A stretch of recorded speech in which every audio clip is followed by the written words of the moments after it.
happy new year. Happy first brand new week of the year. Hope everyone had an incredible holiday. We are back in the groove, back in the mix, and I'm excited for this brand new year. And I hope you are as excited as I am to kick off this 2020. So just going to give a few moments for people to jump on.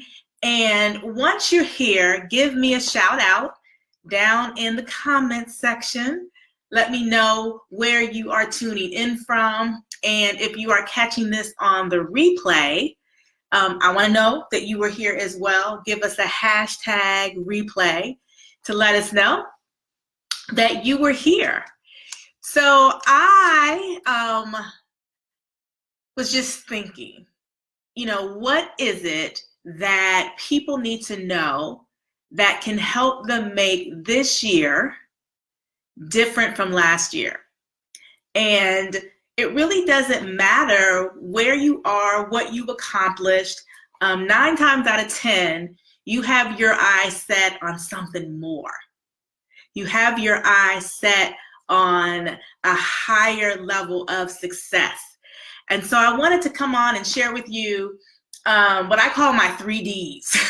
3Ds to kind of help you get jump started in this new year. Hey, Tanita from San Diego. Ego is in. Once you come on, let me know where you're tuning in from. If you're catching this on the replay, give me a hashtag replay to let me know that you are tuning in. Hey, Martise from Atlanta. Glad to be with you today, this evening. And I put a post up earlier and I asked you guys, what do you think the 3Ds are? And we got some good Ds going. Some of you were pretty close, some of you were on point, and all of them were good Ds. So these aren't the only D words that can get you started for the new year, but they're one of the top ones that I like to refer to.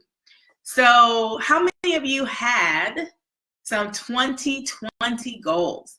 How many of you had a 2020 vision that you had gotten very specific about in the last couple of days, last week? Hey D, thanks for tuning in. If you have some goals for 2020, let's share what they are. Give us a shout out in the comment section. What is it that you want to accomplish in the coming, I wouldn't say 12 months, that's the whole year, but let's get this thing moving really quickly. What are some things that you want to accomplish in the next 90 days in this first quarter? If you're focused on your business, what are some of your business goals if you are an entrepreneur? If you are focused on your finances and your money, what are some of your 90-day targets that you have already set for the upcoming year? If you're thinking about something around your health or wellness and relationships, what are some of the goals that you set? And this is an important question because without goals, you have no target. And you can lose days, weeks, even years, kind of sort of working on some things, but not really making progress because you haven't set a target. You haven't set a goal. And so I want to hear what some of you guys' goals are. What is it that you're focused on in 2020? And more specifically, what are you looking to do in the next 90 days? Is it business related, money related, health related? Is it relationship related? Maybe you're in corporate America and you have some things you want to accomplish, some things you want to focus on. What are your goals? And of course, if you are catching on the replay, absolutely give us a shout out in the comments to let us know what they are. If you haven't set any goals yet, I know we hear people say all the time, oh, I'm not setting no resolutions. Oh, everybody always set resolutions and nobody keeps them. Listen, the science tells us that when you can articulate a specific goal, it helps you get focused. When you can write down that specific goal, it helps you get even more focused and helps you understand what things you need to do to reach that goal. So we're going to go on the fact that we are some goal setters in this group. You don't have to call them resolutions, but we do need to know what our target is, what we are aiming for, what we're aiming at. And so share with us in the comment section, what are some goals that you have for 2020 and what do you see yourself accomplishing in the next 90 days? Hey, Susie, glad you are with us today. And if you are going to make those goals happen, if you're going to reach those targets, then there are some things that you are going to have to do that I want to share with you that I think will make a big difference. Now, you all know that as the Radical Success Coach, I am committed to helping people get radical, and I'm committed to pushing people to their discomfort. One thing I am super duper duper clear on is that whatever your goal is, whatever your vision is, whatever your target is, it will not come inside of your comfort zone. If that goal, if that vision, if that target was available to you inside of your comfort zone, then you probably already have it. So I want to make sure that we stay uncomfortable. We stay uncomfortable. We may have heard that. You may have heard the phrase before, get comfortable being uncomfortable. I want you to be so uncomfortable that every time you start to get a little comfortable being uncomfortable, you got to take it to that next level and you're really uncomfortable all over again. And so that's not a D word, but it is something that you need to embrace, being uncomfortable, being a little hesitant, having a little sweat around the brow, having some little sweaty, palmy hands, have a little flutter in your stomach. No one gets to their level of success without being uncomfortable. So Tanita says she wants to be more consistent growing her business, being successful by the end of the year, short term, making more money than I am now, and then set a bigger goal. And I can guarantee you, in order for her to make that happen, she has to be very uncomfortable. And that's a great goal. And I would challenge her to be more specific. And maybe she didn't, I know we're typing in comments, so she might not have been as specific as she may have her goals written down somewhere else. But we want to make sure our goals are specific. And just using her as an example, be more consistent. What does consistent mean? And I'm not, you don't have to answer, but I'm just giving you guys examples. What does consistent mean? Does that mean that you are producing content X amount of times a week? Does that mean that you're committed to making sales calls X amount of times a day? Does that mean that you're going to make sure that you network and connect with 10 people every single day? Like, to be able to define what your consistent is. And then she talks about growing her business. What does growing the business mean? For some people, that might mean I want to add 25 new clients every month. I want to bring in 4 new contracts every single month. For other people, growing the business could be I want to have 1,000 sales every single month. So you have to decide, what does growing the business mean? And then she talks about making more money. And she probably already knows this, but you have to name the number. We can't be ambiguous, especially as an entrepreneur. Entrepreneurship is nothing but numbers. It's a numbers game. Your marketing, your sales, your financials, your operations, your strategies, all of it's numbers. And so when you talk about, as an entrepreneur, you want to make more money, put a number on it. I need an additional $7,322 a month. I need an additional $15,212 a month added to my bottom line revenue. I want to break $1 million this year. That means I know I need to average $83,333.33 every single month to get to $1 million. And then how does that break down? How are you going to make that money? Does that mean that you need 2 new clients? Do you need to change your pricing?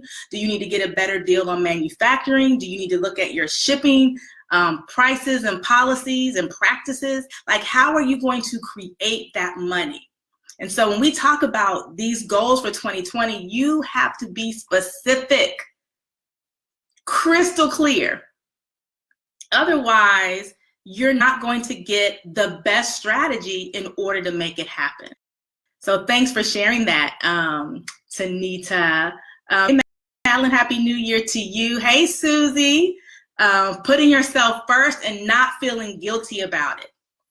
And that's another great goal. And I would encourage you to be specific. Putting yourself first, meaning we hear that all the time. But what does that literally look like? Does that mean that you put your ability to get enough sleep a priority? Does that mean that you're going to work out no matter what? That's making it a priority.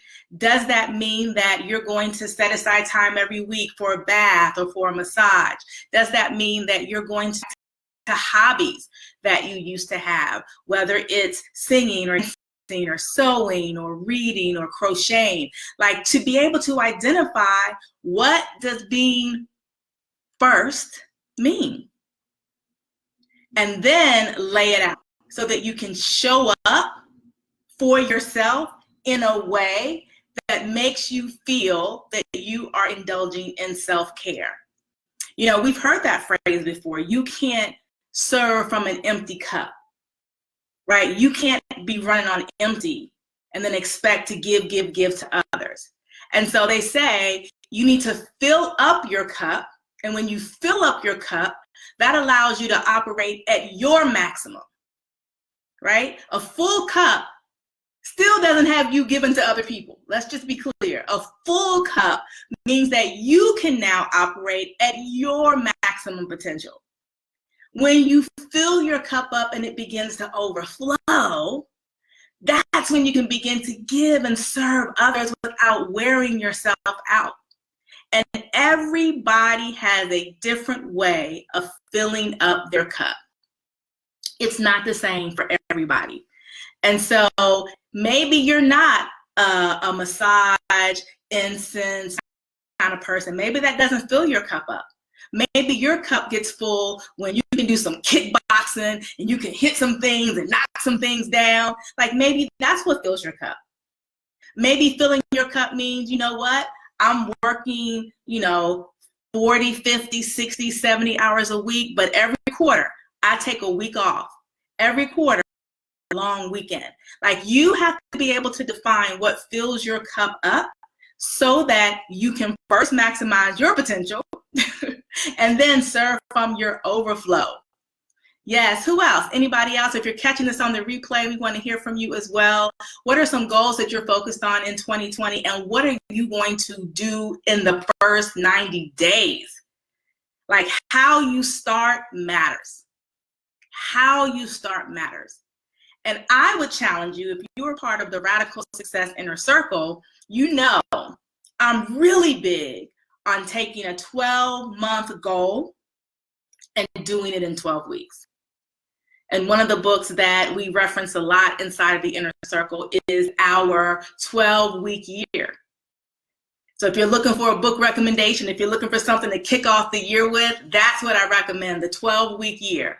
This is a book that lays out how you can take whatever you want to accomplish in 2020 and get it done in the first 90 days. What would that do for you? What would that do for your business? What would that do for your health? What would that do for your money? If you took that 12-month goal and you were like, you know what? I'm going to make it happen in 12 weeks. Yes, Ali. Hey, Maria. So specifics matter. So now that we have some goals, I want to share with you these 3 Ds that I think are critical to you being able to go out and do what it is you say you want to do, to accomplish what it is you say you want to accomplish, and to make this year different than last year. If you have some goals that you are carrying over, if you have some goals that have been around for a while, you need to do something different. See, different. That's not one of the D's. And these 3 D's will help you do just that. Yes. So the first D, it's actually a double D. A double D. Drop distractions. Drop distractions. How easily do you allow yourself to be distracted from the very thing you say is important to you? And I know we are fresh in a new year, and maybe you are pumped up on momentum. Maybe you've been pumped up on the excitement of a new year and setting new goals, and maybe you've created vision boards and you are ready to roll. And maybe you haven't been distracted yet. And maybe you set some goals and you're pumped up and you're excited and you created your vision board and you've already gotten distracted. And let me tell you, distractions don't always come in the form of watching TV. Distractions don't always come up in the form of hitting the snooze button, not getting up when you should get up. Distractions don't always come up when someone needs something from you and now you're going to help them and you're all off schedule. Distractions can also come as a perceived opportunity. Some of you are sidetracked. Some of you are off course. Some of you have gotten off your purposeful path because you started doing something that seemed like an opportunity, but it's really a distraction. And so I'm going to ask you to evaluate what you have in your life. Whether you already know it's a distraction or whether it seems like an opportunity. Evaluate everything in your life and ask yourself, is this really a distraction? Because if it is not a direct path to that goal, it is a distraction. If it is not a direct path to that, it is a distraction. And sometimes we get real funny because some of our distractions are people. Some of our distractions are organizations, church things, stuff that we've been doing for a while, stuff that people depend on us for, but it's a distraction. It's taking you away from the very thing you say you want. And it's so interesting. In church this past Sunday, our pastor was talking about Nehemiah from the Old Testament, and he went back to Jerusalem to rebuild the wall, and people who didn't like him to rebuilding the wall came to him and said, hey, let's talk about this thing. Let's sit down and have a conversation. And they were asking him to come and talk to them while he was building the wall. And Nehemiah's response was basically, why would I come off of my mission? Why would I come off of my God-given directive? Why would I come off my purpose? Why would I come off this wall to talk to you? And so you have to ask yourself, how do you allow people, situations, circumstances to get you off your wall? Don't be distracted. Family, can family be a distraction? Absolutely. Now, in the holistic view of life, you already have set aside family time. This isn't you're ignoring family or you set family aside because all you do is go on the goal. A holistic approach to radical success, right? Radical success is holistic success. And so you should already have things set up where you have quality time with your family, where you have the opportunity to enjoy and relax with your family. However, if people are taking advantage of you, if you don't have boundaries, if you find yourself being frustrated and overwhelmed inside of a certain relationship, then you need to evaluate what that is about. Where is that coming from? How is that impacting you? How is that impacting your goal? How is that impacting what you want to accomplish in life? And so you have to be very mindful of evaluating all of these different scenarios in your life. And then be bold and courageous enough to do something about the distraction. It's one thing to identify the distraction. It's one thing to identify it. It's another thing to do something about it. So that's the first D. Like, how many of you already know you can identify some distractions? How many of you already, as soon as I said it, something popped in your head? Now, go ahead and call yourself out. What was that distraction? It could be everything from maybe you play video games too much. Maybe you are constantly eating out. And a distraction of eating out means that it could be distracting you from your health and wellness goals. It could be distracting you from your money goals. You're spending money eating out. So if you already know, man, I have a distraction, go ahead and call yourself out. Absolutely, absolutely, Maria. It's family always a distraction. It's knowing how to manage all the areas of your life so that you can have joy and fulfillment in everything. In everything. And if you're tuning in on the replay, we want to hear from you as well. What distraction automatically popped up for you? So I'm telling you, this is huge because most people don't have the courage to deal with the distractions in their life. Most people aren't bold enough to make the tough decisions, to set the boundaries, to have their yes be their yes and their no be their no. But that is what's going to be required of you in order to move forward, in order to make this thing, whatever your thing is, happen. Happen. So that's the first one. Drop distractions. The second D is you have to, there's another double D. I'm double D'ing today. You have to decide to be disciplined.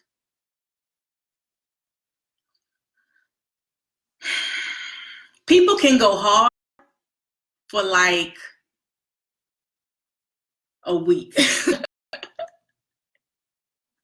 People can go hard for like a month. But most people mistake motivation and inspiration for discipline. If you've been on point since January 1, if you have worked out like you said you were, if you have managed your money like you said you were, if you have had some difficult conversations with people like you said you were, I'm not taking this no more, I'm not dealing with this in 2020. If you have done those things, guess what? That's adrenaline. That's New Year adrenaline. That's New Year motivation. That's New Year inspiration.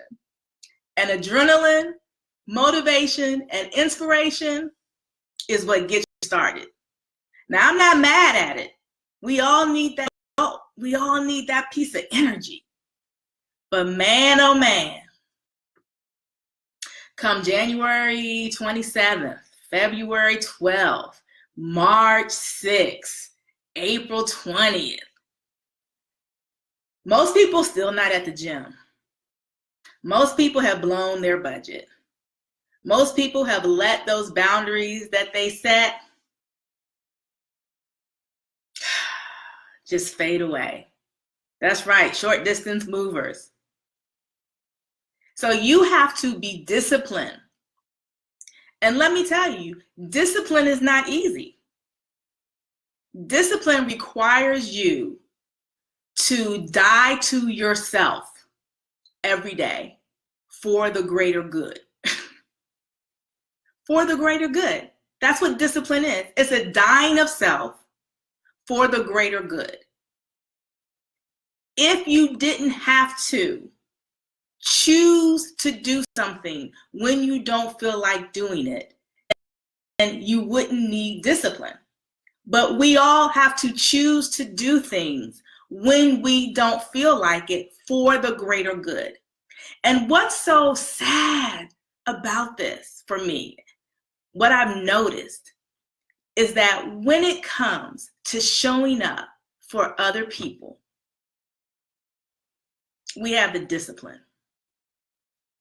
We will do something that we don't feel like doing for other people because our discipline of serving, of not being able to say no, kicks in, and we end up doing for others what we won't do for ourselves.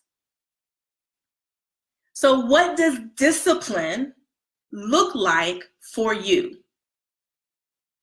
What do you need to do regardless of how you feel?